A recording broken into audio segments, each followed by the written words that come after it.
Now I want to talk about the 10 most commonly asked questions, and then of course the 10 questions you should be asking when it comes to your indoor air quality.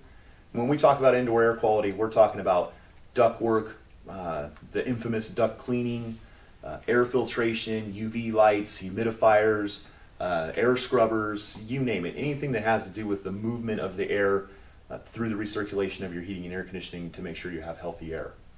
The number one question that we get asked all the time is, when should a duct cleaning be performed?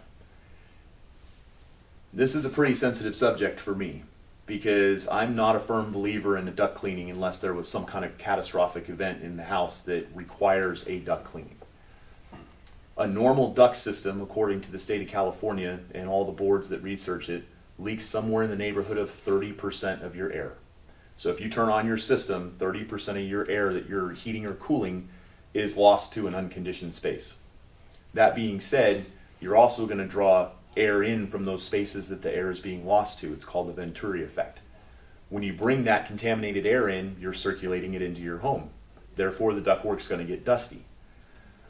If a duct system is done properly and it's sealed up airtight, and the furnace is tight and the coil is tight and the plenums are tight, like what Title 24 requires, your filter is going to catch all that dust and debris, and the system's pretty much going to stay as clean as it needs to be, bar having any kind of crazy allergies or asthma issues. There's add-on products that you can put in for that. But a duct cleaning really is more than just sticking a vacuum in your ductwork, which is what a lot of these companies come out and do.